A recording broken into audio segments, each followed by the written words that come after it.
अस्सलाम वालेकुम वरहमतुल्लाहि वबरकातुह। आज हमारे एक मुफ्ती साहब का फ़ोन आया। अल्हम्दुलिल्लाह बड़ी खुशखबरी उन्होंने सुनाई कि मैंने एक अमल बताया था कि जो औरतें औलाद से महरूम हैं वो औलाद की तमन्ना रखती हैं लेकिन वो प्रेग्नेंट नहीं हो पाती हैं, हामिला नहीं हो पाती। उसके लिए एक अमल मैंने यूट्यूब पर अपलोड किया था जिसको अल्हम्दुलिल्लाह लाखों लोगों ने देखा और बहुत से लोगों के कमेंट्स भी आते रहते हैं और बाज़ मुझे जानने वालों की तरफ से फ़ोन कॉल्स भी आते हैं। तो हमारे एक मुफ्ती साहब का भी फ़ोन आया कि उन्होंने ख़ुद इस अमल को अपने तजर्बे में इस्तेमाल किया तो अल्हम्दुलिल्लाह उनके यहाँ प्रेगनेंसी हुई। तो अल्हम्दुलिल्लाह उनको बड़ा फ़ायदा हुआ। औरत जो है हामिला हो चुकी और उन्होंने बताया कि मैंने जिस को भी ये अमल बना करके दिया है खजूर वाला, इससे बड़ा फ़ायदा हुआ और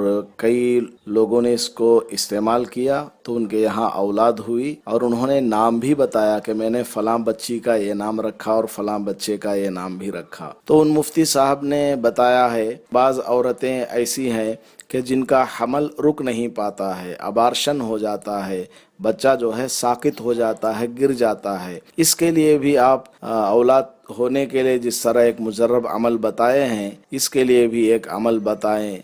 उन्होंने एक गुजारिश मुझसे की तो उन्हीं के हुक्म पर मैं आज की ये वीडियो बना रहा हूँ। निहायत आसान अमल है। एक येलो कलर का, पीले रंग का तागा ले लेना चाहिए, थोड़ा सा मोटा, ताकि बांधने में आसानी हो और ये औरत की कद के बराबर होना चाहिए, यानी इतना लंबा हो कि औरत के सर से लेकर पैर तक उसको नाप लिया जाए।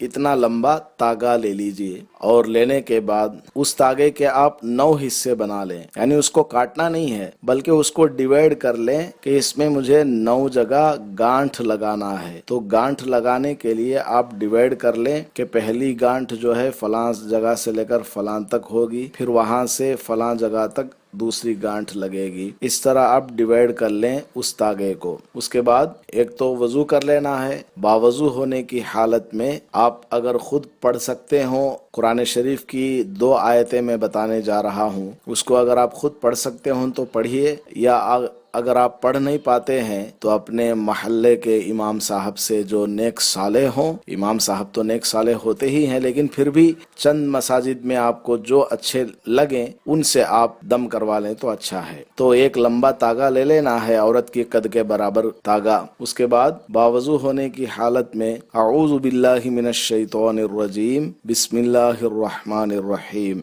ये पढ़ना है। शुरू में बस यही पढ़ना है। इसके बाद कुरान शरीफ की 2 आयतें जो आपको स्क्रीन पर नजर आ रही हैं, सूरह नहल की आखिरी 2 आयतें हैं। 14वां पारा मुकम्मल हो जाता है इन आयत पर। तो इन दोनों आयतों को एक मर्तबा पढ़ना है। वस्बिर वमा सब्रुका इल्ला बिल्लाह वला तहज़न अलैहिम वला तकु फी ज़ैक़िम मिम्मा यमकुरून इन्नल्लाह मअल्लज़ीना तक़ौ वल्लज़ीना हुम मुहसिनून। इन 2 आयतों को एक मर्तबा पढ़ना है।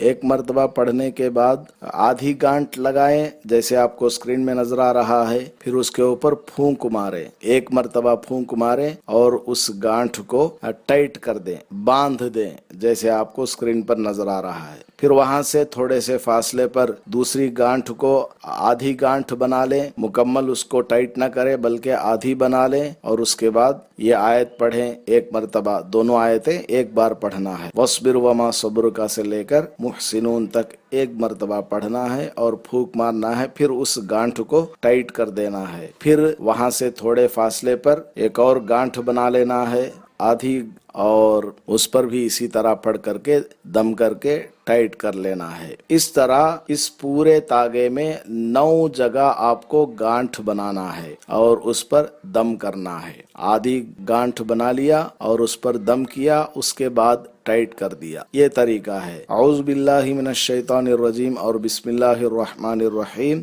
सिर्फ शुरू में एक मर्तबा पढ़ना काफी है, हर जगह पढ़ने की जरूरत। तो मेरे ख्याल से आपको ये अमल समझ में आ गया होगा। तो इसको इस तरीके से बनाकर औरत अपने पेट पर इसको बांध ले और वो डिलीवरी तक भी बंधा ही रहे। इंशाअल्लाह बुजुर्गाने दीन का बताया हुआ अमल है। मैंने आपको ये अमल बताया है। अल्लाह ताला ने चाहा تو ضرور عورت کے پیٹ میں جو بچہ ہے وہ محفوظ رہے گا، ابارشن وغیرہ نہیں ہوگا۔ پھر بھی اگر ابارشن ہو گیا تو یہ سمجھنا چاہیے کہ عورت کی کوئی بے احتیاطی ہوئی ہوگی کھانے پینے میں یا وزن وغیرہ اٹھانے میں، یا اس کا پیٹ جو ہے اس کے اندر اتنی قوت اور صلاحیت نہیں ہے کہ وہ بچے کو برداشت کر سکے، کوئی نہ کوئی کمزوری ضرور رہی ہوگی۔